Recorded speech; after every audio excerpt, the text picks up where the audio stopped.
It's made up of 55 acres of undulating ground. The Cheekwood Estate's varied gardens, the nooks and crannies, make it a beautiful gem in Nashville and a peaceful getaway for Tennesseans. It's also the perfect showcase for the whimsical works of glass sculptor Dale Chihuly. Okay, there we go. Okay. 1, 2, 3, cheese. Cheese. After having to close and push back the opening due to the 2020 pandemic, Cheekwood and its newest exhibition is ready for visitors. Chihuly at Cheekwood, back for the first time in 10 years. For many, 2010 was the first exposure to these mesmerizing displays of color and light. We scoped it out up there. It's going to be fantastic. Britt Cornett, director of exhibitions for Chihuly's studio, says it was also an introduction to the artist himself. That orange is so powerful. He is an American artist, visual artist predominantly. He has been an active artist for 50 plus years. He's an educator, has started his early career as a teacher at the Rhode Island School of Design, has been a mentor for artists throughout his career. I think a lot of people say maybe they aren't as familiar with his name, but it seems that at some point they may have encountered a Chihuly, and then there's that recognition. And I think just knowing what he's done with the glass medium being so different, there's an immediate connection once people understand that. 10 years ago, people flocked to Belmead to see what the buzz was about.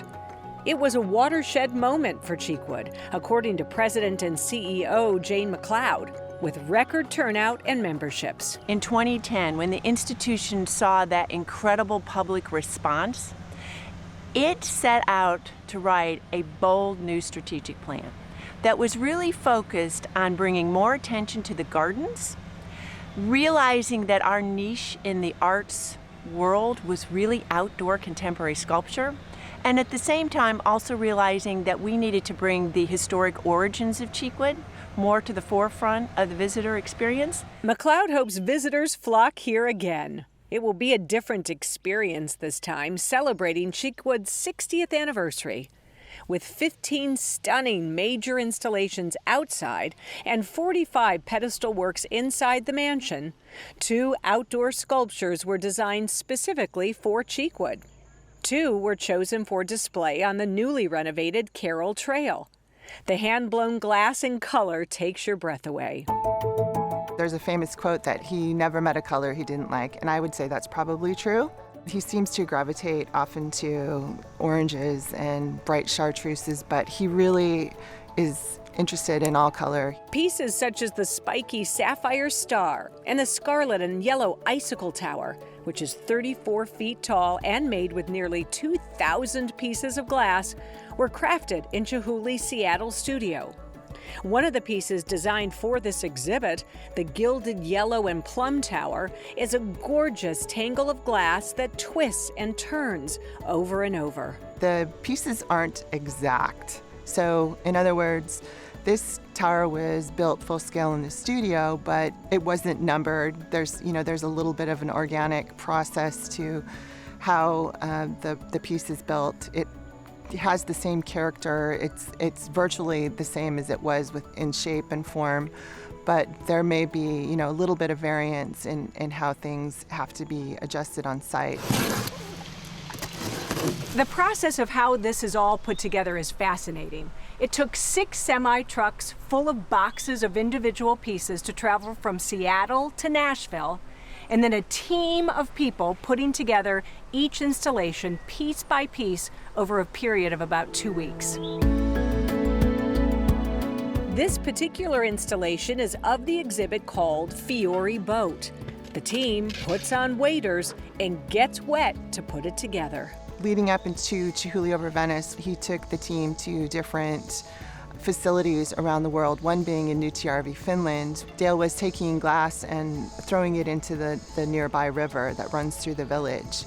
And local kids were going in wooden skiffs and gathering up the glass. And so this was the first time that he experienced the glass in this kind of a setting, and it's ultimately become one of the sort of iconic installations. I think the setting is absolutely beautiful. You look down this beautiful vista and the reflecting pool. However, we've also done them in dry ravines and in other locations. So we have a second boat for this exhibition down in the sculpture trail. So it's a little bit of a different experience.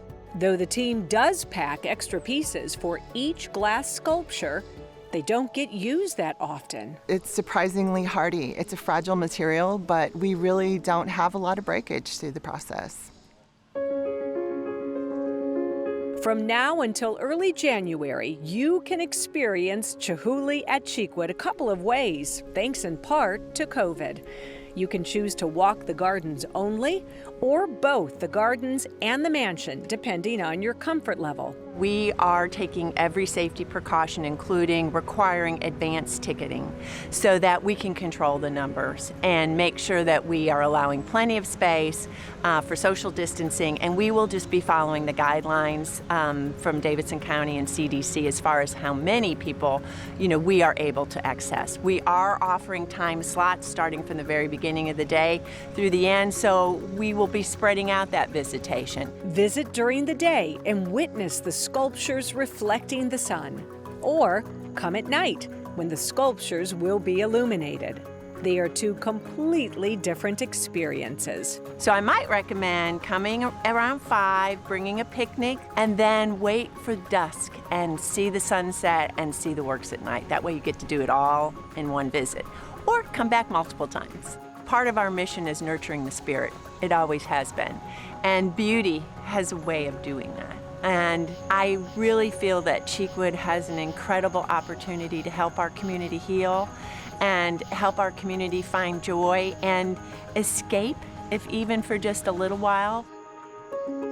This combination of nature and art offers us all a bit of beauty, hope, and respite from our anxious world.